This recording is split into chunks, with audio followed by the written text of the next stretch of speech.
달라이 라마, 그는 누구인가? 죽음으로 끝나는 줄 알았던 삶이 다시 시작되기를 기다리는 자리, 그 자리엔 예언이 있었고 환생이 있었으며 기억을 지닌 한 아이가 있었다. 죽음은 끝이 아니었다. 죽음과 환생의 서사. 1933년 13대 달라이라마가 마지막을 앞두고 조용히 입을 열었다. 붉은 군대가 온다. 티베트는 무너질 것이며 나의 다음 생은 산 너머 먼 곳에서 다시 깨어날 것이다. 스님들은 침묵했다. 그 말이 예언인지 아니면 고별의 탄식인지 알 수 없었다.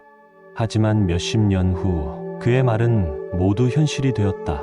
13대 달라이라마는 그렇게 마지막 예언을 하고 열반에 들어간다. 티베트 전역에 깊은 침묵이 흐르고 수도 라싸에는 슬픔에 잠긴다. 그의 입적은 곧 끝이 아니라 다음의 시작이었다. 고승들은 밤마다 명상에 잠긴다. 하지만 그것은 단순한 추모가 아니다. 그들은 연기의 흐름을 읽고 불꽃 속에서 방향을 본다. 재의 형상에서 한 아이의 미래를 본다. 그리고 신탁을 통해 꿈을 꾸고 환영을 보며 마침내 한 방향을 정한다. 암도 쪽으로 가라. 그곳에 아이가 있다. 13대 달라이라마가 예언했던 산 너머 한 지역, 티베트 동북부 암도 지방, 한 농가에 낯선 스님들이 찾아온다. 그 아이는 그들을 보고 환하게 웃으며 말한다.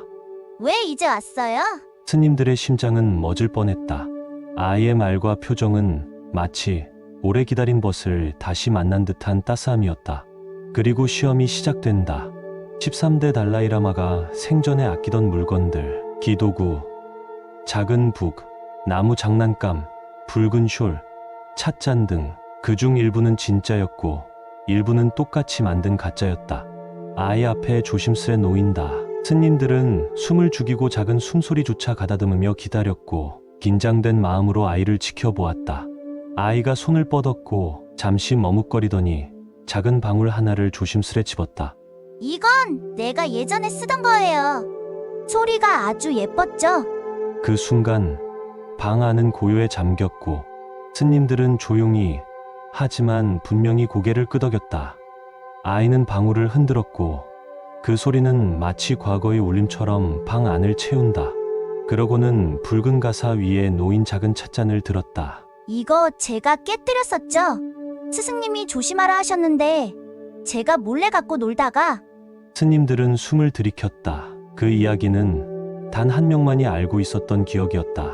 찻잔에 깨진 흔적은 접합되어 있었지만 그 기억은 아이의 마음속에 선명히 남아 있었던 것이다. 그는 틀림없었고 기억하고 있었다. 전생을 그리고 감정까지도.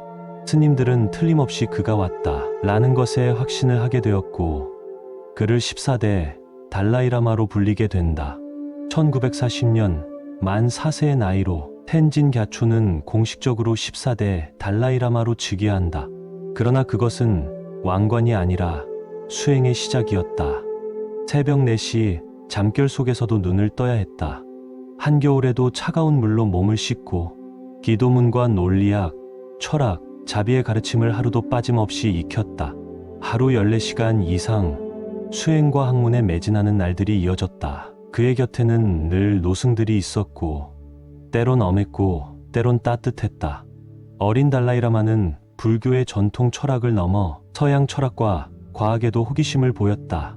그는 후에 칼 구스타프 융, 버트런드 러셀, 그리고 스티븐 호킹과도 철학적 대화를 나누게 된다.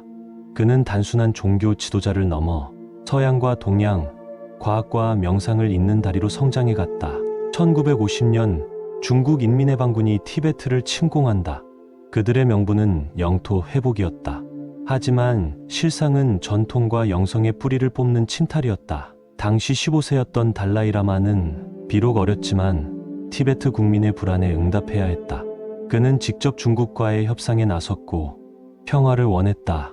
하지만 1959년 3월 라싸에서 대규모 시위가 일어났고 중국은 강경 진압을 택한다. 달라이라마는 더 이상 머무를 수 없었다. 그는 밤에 작은 흰 당나귀를 타고 히말라야를 넘는다. 그 여정은 15일간 이어졌고 혹한, 추위, 군의 추격, 눈사태 속에서도 그는 민중과 함께였다. 그를 지켜낸 것은 무기도 권력도 아닌 자비와 신념이었다. 인도에 도착한 그는 내 나라를 떠났지만 내 마음은 티베트에 남아있다고 말했다. 그는 달라이라마 망명정부를 세웠고 전 세계를 돌며 티베트의 고통과 평화를 외쳤다. 1989년 중국에 맞서 비폭력으로 평화를 호소한 공로로 그는 노벨 평화상을 수상한다. 수상연설에서 그는 이렇게 말했다. 진정한 승리는 적을 이기는 것이 아니라 마음속 증오를 이기는 것입니다. 지금 14대 달라이라마는 고령이지만 여전히 세계를 향해 평화, 비폭력, 자비를 설파한다.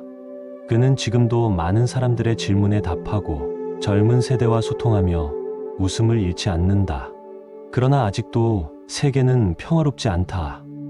티베트는 여전히 자유를 갈망하고 있다. 그리고 또다시 사람들은 생각한다. 그 다음은 누구일까? 죽음 이후 또 다른 미소를 가진 아이는 어디에 있을까? 달라이라마, 그는 누구인가? 그는 한 사람의 이름이 아니라 수백 년 이어져 온 자비의 정신이었다. 그리고 그 이야기는 아직 끝나지 않았다. 다음 달라이라마는 과연 어디서 다시 태어날 것인가? 설마 우리나라? 끝까지 시청해 주셔서 감사합니다.